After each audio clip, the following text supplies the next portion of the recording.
दोस्तों 4-5 दिन इंतजार करने तो बाद सारी इंटरनेशनल सिचुएशन वॉच करने तो बाद ਅੱਜ मैं सोचा कि ਤੁਹਾਡੇ ਨਾਲ अपने विचार ਸਾਂਝੇ ਕਰਾਂ और ਤੁਸੀਂ ਸਾਰੇ ਜਾਣਦੇ ਹੋ कि पिछले दिनों कैनेडा के प्राइम मिनिस्टर मिस्टर ट्रूडो ने ਉੱਥੋਂ ਦੀ पार्लीमेंट ਵਿੱਚ अपने देश की सरकार के उत्ते काफ़ी गंभीर इल्जाम लगाए हरदीप सिंह निज्जर के कतल ਨੂੰ ਲੈ ਕੇ और उन्हों की सपोर्ट ਉੱਥੋਂ ਦੀਆਂ ਜਿਹੜੀਆਂ प्रमुख दो ओपोजिशन पार्टीज़ ने उन्होंने लीडर ने खड़ के उत्थे उन्होंने पार्लीमेंट के विच इस गल का इंसाफ मंगया और ये मैं 4-5 दिन इसलिए मैं अज मैनूं बोलण ते मैं मजबूर हाँ। हालांकि जिहड़ी मेरी एक नैशनल पार्टी है उहदा व्यू पॉइंट तकरीबन सब नूं पता वा, पर फिर भी मैं समझा कि पिछले 4-5 दिन तो कोई भी सिख आगू पंजाब का नहीं बोलिया।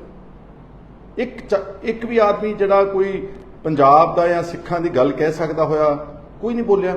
और विशेष तौर पर ये मैं सिंगल आउट करूँगा जिहड़ा श्रोमणी अकाली दल के इस वक्त काबज ने बादल का परिवार सुखबीर सिंह बादल, हरसिमरत कौर बादल पार्लीमेंट के मैंबर्स ने और देश में लोक सभा का सैशन चल रहा है।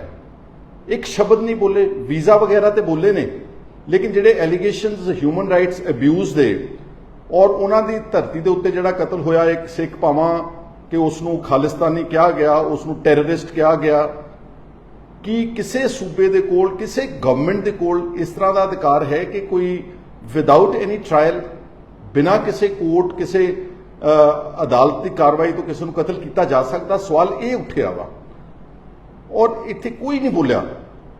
उन्होंने तो मैनूं मजबूरी समझ आ गई बादल होना दी हुण चंगी तरह नाल कि वो बीजेपी के अगे गोडे टेक रहे हैं चंद वोटां दे वास्ते। शायद उन्होंने लगता कि जे पार्लीमेंट में असीं अज उल्ट बोलांगे तो साडा शायद समझौता ना होवे, तो फिर अकाली दल थोड़ो रहा है, फिर तो एक नॉर्मल सुधारण जिद्दां बाकी पोलीटिकल पार्टियां ने जिद्दां इन्हां ने धारा 370 जो जम्मू कश्मीर के 2 टोटे किए गए सीगे उदों बीजेपी ने हमायत की, बिल्कुल उस तर्ज के उत्ते अज ये उत्थे बैठे तो फिर सिखां नाल गिला करते हैं आण के कि जी सिख सानू अकाली दल नूं क्यों छड्ड रहे ने, अपनी मां पार्टी नूं क्यों छड्ड रहे ने, क्योंकि सिखां नूं लग रहा कि तुसीं मां पार्टी नहीं कि तुसीं एक टब्बर की पार्टी बन के रहे। दूसरा भगवंत मान ये चीफ मिनिस्टर है पंजाब का, ये मत समझना कि आम आदमी पार्टी कली नूं बिलोंग करता। अज वो 3 करोड़ पंजाबियों का चीफ मिनिस्टर है, मुख मंत्री आ, पहरेदार आ, चौकीदार आ।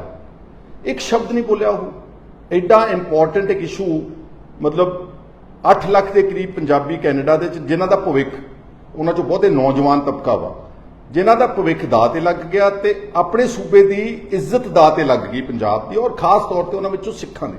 क्योंकि जो भी कोई इदां दा एक्शन हुंदा या जो कोई इदां दा मुद्दा उठदा जिथे खालिस्तान की गल वजदी है उत्थे फिर साडे देश का जिहड़ा इलैक्ट्रॉनिक मीडिया है अते जिहड़े ट्रोल करन वालियां फौजां ने इत्थे वो फिर दब के सारे सिखां नूं एक रंग विच पेंट करदियां ने इक्को छवि दे विच कि इह तां गदार ने, ये अतवादी ने और किद्दां किद्दां दे शब्द चलदे ने। इत्थों तक कि साडा एक कलाकार होना सीगा शुभनीत, उसने इत्थे इंडिया च आण के परफॉर्म करना सीगा, एड्डी ट्रोलिंग की कि उसका एक शो जिहड़ा सी कैंसिल। वो एक सिर्फ सादा जिहा कलाकार सीगा और वो कह रहा कि मैं अपनी धरती पर आना चाहता सीगा।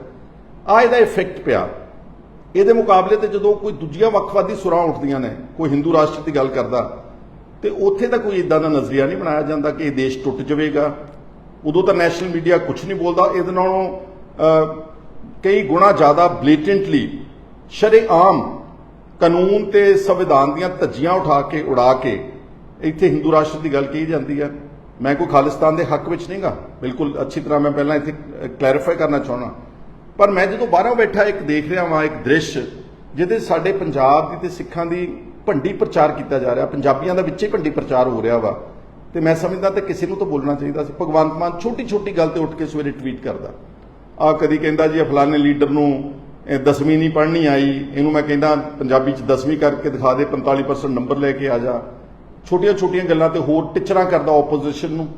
अज एडा वड्डा एक मसला उठिया जिहदे ते कौन साथ दे रहा कैनेडा का, इंटरनेशनल कम्यूनिटी च अज अमेरिका USA उन्होंने नाल खड़ा वा। उन्होंने एक प्रॉपर वाइट हाउस तो स्टेटमेंट आई है कि असीं किसी भी इस तरह के इशू ते किसी कंट्री नूं एग्जैम्पशन नहीं दे सकते। एग्जैम्पशन मतलब कि असीं उन्होंने ਅੱਖੋਂ ਪਰੋਖੇ ਨਹੀਂ ਕਰ ਸਕਦੇ ਕਿ ਤੁਸੀਂ ਕੁਝ ਵੀ ਕਰੋ ਤੇ ਅਸੀਂ ਸਿਰਫ ਤੁਹਾਡੇ ਨਾਲ ਵਪਾਰ ਦੇ ਸਾਧਨ ਬਣਾਉਣੇ ਨੇ, ਸੰਬੰਧ ਬਣਾਉਣੇ ਤੇ ਇਸ ਕਰਕੇ ਅਸੀਂ ਇਸ ਨੂੰ ਐਗਜ਼ੈਂਪਟ ਕਰ ਰਹੇ ਹਾਂ। ਇੱਦਾਂ USA ਨਾਲ ਖੜਾ ਹੋ ਗਿਆ, ਫਿਰ ਆਸਟ੍ਰੇਲੀਆ ਨਾਲ ਖੜਾ ਹੋ ਗਿਆ, ਫਿਰ UK ਨਾਲ ਖੜਾ ਹੋ ਗਿਆ, ਫਿਰ ਨਿਊਜ਼ੀਲੈਂਡ ਨਾਲ ਖੜਾ ਹੋ ਗਿਆ, ਫਿਰ G7 ਜਿਹੜਾ most powerful group of nations ਹੈ, ਫਿਰ ਉਹ ਖੜੇ ਹੋ ਗਏ। ਜਿਹੜੀਆਂ ਆਪਾਂ ਕਹਿੰਦੇ 5 ਆਈਜ਼ ਇੱਕ ਗਰੁੱਪ ਬਣਿਆ ਨੇਸ਼ਨਸ ਦਾ ਤਾਕਤਵਰ, ਫਿਰ ਸਾਰੇ ਉਹ ਖੜੇ ਹੋ ਗਏ ਨੇ। ਔਰ ਸਿਰਫ ਉਹ ਜਾਣਨਾ ਕੀ ਚਾਹੁੰਦੇ ਨੇ ਕਿ ਜਿਹੜੇ ਇਲਜ਼ਾਮ ਟਰੂਡੋ ਨੇ ਪਾਰਲੀਮੈਂਟ ਵਿੱਚ ਲਾਏ, ਔਰ ਉਸ ਤੋਂ ਬਾਅਦ ਉਹਨੇ ਜਸਟਿਨ ਟਰੂਡੋ ਨੇ, ਪ੍ਰਾਈਮ ਮਿਨਿਸਟਰ ਨੇ, ਇਹ ਇਲਜ਼ਾਮ ਕੱਲ ਫਿਰ ਦੁਬਾਰਾ ਜਿਹੜਾ ਨਿਊਯਾਰਕ ਦੇ ਵਿੱਚ UNO ਦੀ ਜਿਹੜੀ ਜਨਰਲ ਅਸੈਂਬਲੀ ਅਟੈਂਡ ਕਰਨ ਤੋਂ ਬਾਅਦ ਬਾਹਰ ਜਦੋਂ ਨਿਕਲਿਆ, ਉੱਥੇ ਜਿਹੜੀ ਇੰਟਰਨੈਸ਼ਨਲ ਮੀਡੀਆ ਸੀਗਾ, ਉੱਥੇ ਫਿਰ ਆਪਣੇ ਇਲਜ਼ਾਮ ਦੁਹਰਾਏ ਔਰ ਉਹਨੇ ਕਿਹਾ we have credible information. After all ਇੱਕ ਦੇਸ਼ ਦਾ ਪ੍ਰਾਈਮ ਮਿਨਿਸਟਰ ਆ। ਔਰ ਪਿਛਲੇ ਦਿਨਾਂ 'ਚ ਸ਼ਾਇਦ ਇੱਕ ਦੇ ਦਿਨ ਦੇ ਵਿੱਚ CBC ਨੇ ਵੀ ਇੱਕ ਰਿਪੋਰਟ ਛਾਇਆ ਕੀਤੀ ਹੈ, ਕੈਨੇਡੀਅਨ ਬ੍ਰੌਡਕਾਸਟਿੰਗ ਜਿਹੜਾ ਉਹਨਾਂ ਦਾ ਟੈਲੀਵਿਜ਼ਨ ਹੈਗਾ CBC, ਉਸਨੇ ਵੀ ਇੱਕ ਰਿਪੋਰਟ ਉਹਨੇ ਕੋਟ ਕੀਤਾ CIS ਨੂੰ, ਕੈਨੇਡੀਅਨ ਇੰਟੈਲੀਜੈਂਸ ਸਰਵਿਸ ਨੂੰ। ਜੋ ਵੀ, ਮੈਂ ਉਹਦੀ ਡਿਟੇਲ 'ਚ ਨਹੀਂ ਜਾਣਾ ਚਾਹੁੰਦਾ, ਮੈਂ ਫਿਰ ਕਹਿਣਾ ਚਾਹੁੰਦਾ ਕਿ ਮੈਂ ਕਿਸੇ ਦਾ ਪੱਖ ਨਹੀਂ ਲੈ ਰਿਹਾ। ਅੱਜ ਇੰਟਰਨੈਸ਼ਨਲ ਮੀਡੀਆ, ਇੰਟਰਨੈਸ਼ਨਲ ਜਿਹੜਾ ਦੇਸ਼ ਨੇ, ਉਹਦੇ ਵਿੱਚ ਭਾਰਤ ਦੀ ਬਦਨਾਮੀ ਹੋ ਰਹੀ ਆ। ਇਹ ਭਾਵੇਂ ਤੁਸੀਂ ਮੰਨੋ ਤੇ ਚਾਹੇ ਨਾ ਮੰਨੋ, ਜਿਹੜੇ ਇੱਥੇ ਆਪਾਂ ਬੈਠਦੇ ਨੇ ਰੋਜ਼, ਜਿਹੜਾ ਆਪਾਂ ਕਹਿੰਦੇ ਨਾ ਕਿ ਅਸੀਂ G20 ਦੀ ਸਮਿਟ ਕਰਾ ਕੇ ਦਿੱਲੀ ਵਿੱਚ ਬਹੁਤ ਵੱਡੇ ਪੱਧਰ ਦੇ ਵਿਸ਼ਵ ਪੱਧਰੀ ਭਾਰਤ ਦਾ ਅਸੀਂ ਇੱਕ ਨਾਮ ਖੱਟਿਆ ਵਾ, ਉਹ ਇੱਕ ਇਨਸੀਡੈਂਟ ਨੇ ਤੁਹਾਡਾ ਨਾਮ ਖਰਾਬ ਕੀਤਾ ਵਾ। ਔਰ rule of law, rule of constitution, ਇਹ ਤਾਂ ਸਭ ਤੋਂ ਵੱਡੀ ਮੰਗ ਹੈ ਨਾ ਦੁਨੀਆ ਦੇ ਵਿੱਚ ਕਿ ਅੱਜ ਜੇ ਸਿੱਖ ਜਿਹੜੇ ਨੇ, ਫਰਜ਼ ਕਰੋ ਅਗਰ ਇਹ ਗੱਲ ਇਲਜ਼ਾਮ ਸੱਚੇ ਨਿਕਲਦੇ ਨੇ, ਕੱਲ ਨੂੰ ਕੋਈ ਕੈਨੇਡੀਅਨ ਗਵਰਨਮੈਂਟ ਉੱਥੇ ਤੁਹਾਨੂੰ ਐਵੀਡੈਂਸ ਪ੍ਰੋਡਿਊਸ ਕਰਦੀ ਹੈ, ਹਾਲਾਂਕਿ ਉਹਨਾਂ ਨੇ ਕਿਹਾ ਕਿ ਯਾਰੀ ਕਿ ਸਾਡੀ ਜਿਹੜੀ CIS ਦੀ ਜਿਹੜੀ ਔਰਤ ਇੱਕ ਹੈਡ ਹੈ ਉਹਨਾਂ ਦੀ, ਉਹ ਇੰਡੀਆ ਵਿਜ਼ਿਟ ਕਰਕੇ ਇੱਥੋਂ ਦੀ ਸਰਕਾਰ ਨੂੰ ਕਾਫੀ ਹੱਦ ਤੱਕ ਇਸ ਕਤਲ ਦੇ ਮੁਤਲਕ ਸਬੂਤ, ਰਿਕਾਰਡਿੰਗਸ ਦਿਖਾ ਕੇ ਗਈ ਹੈ। ਅਗਰ ਕੱਲ ਨੂੰ ਇਹ ਸਬੂਤ ਸੱਚੇ ਨਿਕਲਦੇ ਨੇ ਤੇ ਸਾਰੇ ਭਾਰਤ ਦਾ, ਸਾਰੀ ਦੁਨੀਆ ਦੇ ਵਿੱਚ ਸਿਰ ਜਿਹੜਾ ਹੈ ਉਹ ਨੀਵਾਂ ਹੋਵੇਗਾ। ਅਗਰ ਆਪਾਂ ਟਰੂਲੀ ਭਾਰਤੀ ਹਾਂ, ਅਗਰ ਟਰੂਲੀ ਇੰਡੀਅਨਸ ਹੈ, then why do we support such extrajudicial killings? Do not we have a law? ਅਗਰ ਫਰਜ਼ ਕਰੋ ਕੋਈ ਡਿਲੇ ਕਰ ਰਿਹਾ ਕਿ ਕੈਨੇਡਾ ਜਿਹੜਾ ਐਕਸਟ੍ਰਾਡਾਈਟ ਨਹੀਂ ਕਰ ਰਿਹਾ ਉੱਥੋਂ ਦੇ ਜਿਹੜੇ ਸਾਨੂੰ ਵਾਂਟਡ ਬੰਦੇ ਨੇ, ਅੱਜ ਨਹੀਂ ਹੋਊਗਾ, ਸਾਲ ਨੂੰ ਹੋ ਜਾਊਗਾ, 2 ਸਾਲਾਂ ਨੂੰ ਹੋ ਜਾਊ, 3 ਨੂੰ ਹੋ ਜਾਊਗਾ, 5 ਨੂੰ ਹੋ ਜਾਊਗਾ। ਆਪਾਂ ਵੀ ਇੱਥੇ ਬਹੁਤ ਸਾਰੀਆਂ ਸਾਡੀਆਂ ਟ੍ਰਾਇਲਸ ਨੇ, ਇੰਨੀਆਂ ਡਿਲੇਡ ਨੇ, ਇੱਕ ਜਨਰੇਸ਼ਨ ਲੰਘ ਜਾਂਦੀ ਹੈ।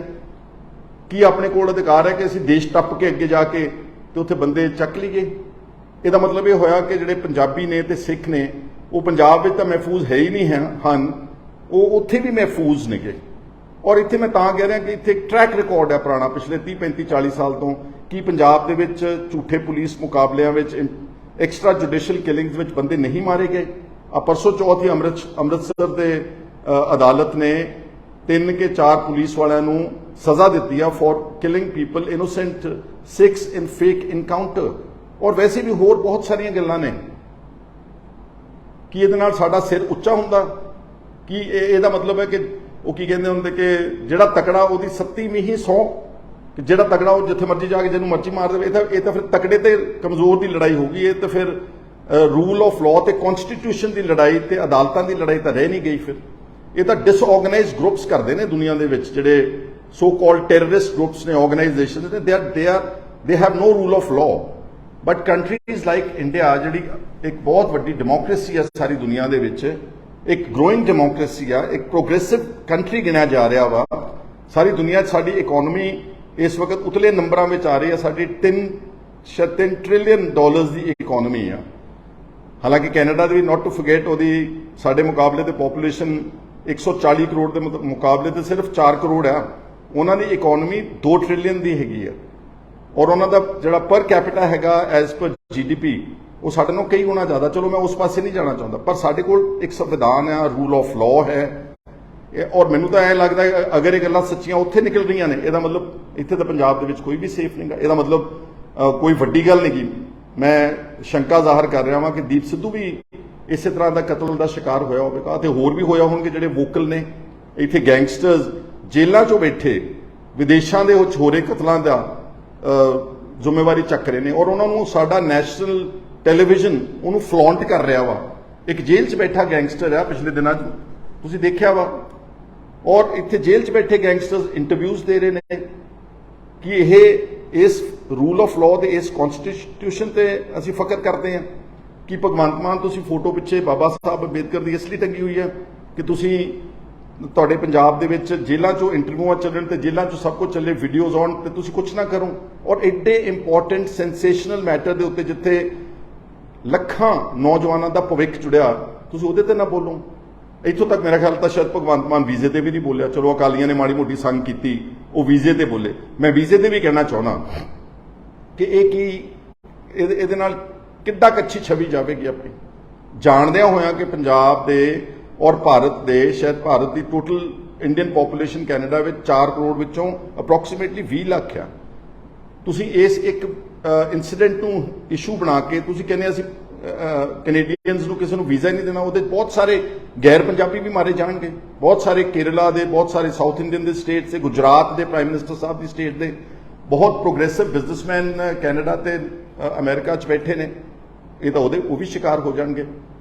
ਔਰ ਮੈਂ ਅੰਤ ਵਿੱਚ ਕਹਿਣਾ ਚਾਹੁੰਦਾ, ਦੇਖੋ ਮੈਂ ਅੱਜ ਬੋਲਿਆ, ਹੋ ਸਕਦਾ ਮੈਨੂੰ ਇਸ ਗੱਲ ਵਾਸਤੇ ਖਮਿਆਜ਼ਾ ਵੀ ਭੁਗਤਣਾ ਪਵੇ, ਪਰ ਫਿਰ ਅਲਟੀਮੇਟਲੀ ਕੀ ਕਹਿੰਦੇ ਨੇ ਕਿ ਸਭ ਕੁਝ ਰਾਜਨੀਤੀ ਨਹੀਂ ਹੁੰਦੀ, ਕੁਝ ਤੁਹਾਡੀ ਜ਼ਮੀਰ ਵੀ ਹੁੰਦੀ ਆ, ਤੁਹਾਡੇ ਅੰਦਰ ਜਿਹੜੇ ਜਜ਼ਬਾਤ ਤੇ ਭਾਵਨਾਵਾਂ ਨੇ ਉਹਦੇ ਬਾਰੇ ਮੈਂ ਬੜਾ ਸੋਚਣ ਵਿਚਾਰਨ ਤੋਂ ਬਾਅਦ ਇਹ ਗੱਲ ਮੈਂ ਅੱਜ ਤੁਹਾਡੇ ਸਾਹਮਣੇ ਰੱਖੀ ਆ। ਔਰ ਜਿੱਥੋਂ ਤੱਕ ਕਾਂਗਰਸ ਦਾ ਵਿਊ ਪੁਆਇੰਟ ਹੈ, ਠੀਕ ਹੈ ਸਾਡੇ ਕੁਝ ਲੀਡਰਸ ਇੱਥੇ ਉਹੀ ਨੈਸ਼ਨਲਿਸਟ ਵਿਊ ਪੁਆਇੰਟ ਲੈਂਦੇ ਨੇ, ਉਹਨਾਂ ਨੂੰ ਅਧਿਕਾਰ ਹੈਗਾ ਕਿਉਂਕਿ ਉਹਨਾਂ ਦਾ ਦਾਇਰਾ ਇੱਕ ਸਾਰੇ ਦੇਸ਼ ਦੇ ਐਂਗਲ ਤੋਂ, ਲੇਕਿਨ ਸਾਡਾ ਦਾਇਰਾ ਤਾਂ ਸਾਡੀ ਆਪਣੀ ਸਟੇਟ ਹੈ, ਸਾਡੀ ਆਪਣੀ ਕੌਮ ਹੈ। ਜੇ ਅਸੀਂ ਆਪਣੀ ਕੌਮ ਨੂੰ ਨਹੀਂ ਬੋਲਾਂਗੇ ਤੇ ਫਿਰ ਅਸੀਂ ਲੀਡਰ ਕੋਣ ਦੇ ਹੱਕਦਾਰ ਨਹੀਂ। ਹਾਲਾਂਕਿ ਅਗਰ ਮੈਂ ਰਾਹੁਲ ਗਾਂਧੀ ਨੂੰ ਦੀ ਗੱਲ ਕੋਟ ਕਰਾਂ ਤੇ ਉਹ ਜਦੋਂ ਪਿੱਛੇ ਇੰਗਲੈਂਡ ਦੇ ਦੌਰੇ ਤੇ ਗਏ ਸੀ, ਉਹਨਾਂ ਨੇ ਆਕਸਫੋਰਡ ਵਿੱਚ ਇੱਕ ਇੰਟਰਵਿਊ ਦਿੱਤੀ ਹੋਈ ਆ, ਉਹਨਾਂ ਨੇ ਉੱਥੇ ਬੈਠ ਕੇ ਇੰਗਲੈਂਡ ਦੀ ਧਰਤੀ ਤੇ ਕਿਹਾ ਸੀਗਾ ਕਿ ਜਿਹੜੀਆਂ ਮਾਈਨੋਰਿਟੀਜ਼ ਨੇ ਇੰਡੀਆ ਦੇ ਵਿੱਚ, particularly ਸਿੱਖਸ ਤੇ ਮੁਸਲਿਮਸ ਨੂੰ ਸਿੰਗਲ ਆਊਟ ਕੀਤਾ ਕਿ ਇਹ ਸੈਕੰਡ ਰੇਟ ਸਿਟੀਜ਼ਨਸ ਨੇ।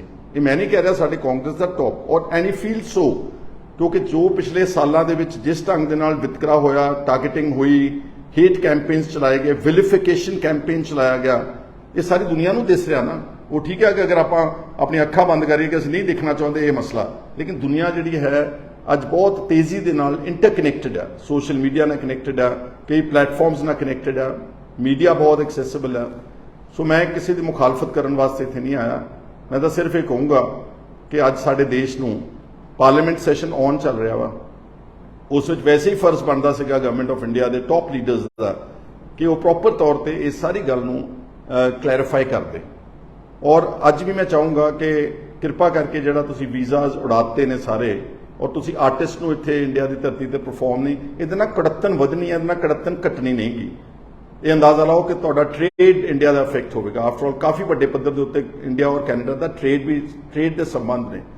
ਅਲਟੀਮੇਟਲੀ ਜੇ ਇਸ ਲੈਵਲ ਤੇ ਆ ਗਏ, ਅਸੀਂ ਡਿਪਲੋਮੈਟਿਕ ਟਾਈਜ਼ ਕੱਟ ਦਿੱਤੇ ਨੇ, ਫਿਰ ਅਲਟੀਮੇਟਲੀ ਫਲਾਈਟਸ ਵੀ ਬੰਦ ਹੋ ਜਾਣਗੀਆਂ ਕਿ ਅਸੀਂ ਆਈਸੋਲੇਟਿਡ ਤਰੀਕੇ ਨਾਲ ਇਸ ਆਪਣੇ ਦੇਸ਼ ਨੂੰ ਅੱਗੇ ਲਿਜਾ ਸਕਾਂਗੇ।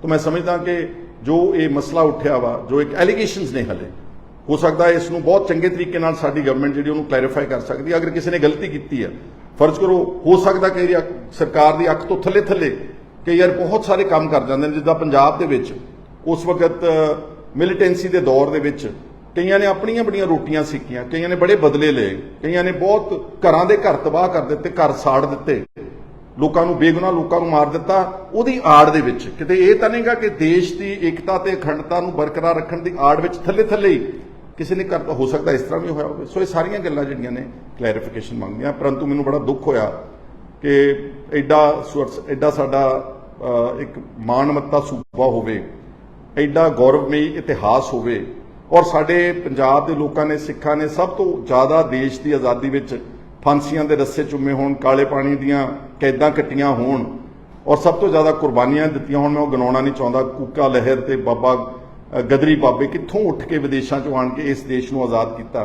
ਅੱਜ ਵੀ ਸਾਡੇ ਬੰਦੇ ਨੇ ਜਿਹੜੇ, ਜਦੋਂ ਕੋਈ ਬਾਰਡਰਸ ਦੇ ਉੱਤੇ ਕੋਈ ਦੇਸ਼ ਹਮਲਾ ਕਰਦਾ, ਦੂਸਰਾ ਵਿਰੋਧੀ ਦੇਸ਼, ਤੇ ਜਦੋਂ ਕਫਨ ਆਉਂਦੇ ਨੇ ਪੰਜਾਬ ਦੇ ਵਿੱਚ, ਉਹਦੇ 'ਚ ਹਮੇਸ਼ਾ ਜਾਂ ਇੰਡੀਆ 'ਚ ਆਉਂਦੇ ਨੇ, ਜਦੋਂ ਮਰਦੇ ਨੇ ਬਾਰਡਰਸ ਦੇ ਰਖਵਾਲੀ, ਉਹ ਪੰਜਾਬ ਦੇ ਹੀ ਬਸ਼ਿੰਦੇ ਹੁੰਦੇ ਹਨ। ਔਰ ਇਸ ਤੋਂ ਇਲਾਵਾ ਜੋ ਸਾਡਾ ਸਪੋਰਟਸ ਵਿੱਚ ਯੋਗਦਾਨ ਹੈ, ਜੋ ਸਾਡਾ ਫੂਡ ਪ੍ਰੋਡਕਸ਼ਨ ਵਿੱਚ ਇਸ ਦੇਸ਼ ਨੂੰ ਸੈਲਫ ਸਫੀਸ਼ੀਐਂਟ ਕੀਤਾ, ਖਾਣ ਪੀਣ ਦੀਆਂ ਚੀਜ਼ਾਂ ਵਿੱਚ, ਅਨਾਜ ਵਿੱਚ, ਉਹ ਗੱਲਾਂ ਸਾਰੀਆਂ ਸੈਕੰਡਰੀ ਨੇ। ਉਹ ਸਾਡਾ ਯੋਗਦਾਨ ਐਂ ਲੱਗਦਾ ਜਦੋਂ ਸਾਡੇ ਤੇ ਹਮਲਾ ਹੁੰਦਾ ਔਰ ਸਭ ਨੂੰ ਇੱਕੋ ਹੀ ਟੈਗ ਵੱਖਵਾਦੀ ਅੱਤਵਾਦੀ ਪਤਾ ਨਹੀਂ ਉਗਰਵਾਦੀ ਕਹਿ ਕੇ ਟੀਵੀਆਂ ਦੇ ਉੱਤੇ ਭੰਡਿਆ ਜਾਂਦਾ ਵਾ, ਉਹ ਸਾਨੂੰ ਸਭ ਨੂੰ ਦੁੱਖ ਹੁੰਦਾ, ਮੈਨੂੰ ਵੀ ਬਹੁਤ ਦੁੱਖ ਹੁੰਦਾ। ਉਮੀਦ ਕਰਦਾ ਕਿ ਸਾਡੀ ਸਰਕਾਰ ਠੀਕ ਰਿਕੋਰਸ ਲਵੇਗੀ ਔਰ ਅਪਰੋਪਰੀਏਟ ਐਕਸ਼ਨ ਲਵੇਗੀ ਤਾਂ ਕਿ ਸਾਡੀ ਇੰਡੀਆ ਦੀ ਜਿਹੜੀ ਰੈਪੂਟੇਸ਼ਨ ਹੈ ਉਹ ਸਾਰੀ ਦੁਨੀਆ ਦੇ ਵਿੱਚ ਅੱਛੀ ਰਵੇ, ਬਹਾਲ ਰਵੇ ਔਰ ਸਾਡਾ ਦੇਸ਼ ਜਿਹੜਾ ਉਹ ਪ੍ਰੋਗਰੈਸ ਕਰਦਾ ਰਵੇ। ਮੇਰੇ ਨਾਲ ਅੱਜ ਦੇ ਇਹਨਾਂ ਵਿਚਾਰਾਂ ਤੇ ਜੁੜਨ ਵਾਸਤੇ ਤੁਹਾਡਾ ਸਾਰਿਆਂ ਦਾ ਬਹੁਤ ਸ਼ੁਕਰੀਆ। Just do not comment out of hatred, try to comment out of reasoning. ਇੱਕ ਵਾਰ ਫਿਰ ਤੁਹਾਡਾ ਧੰਨਵਾਦ। Thank you so much.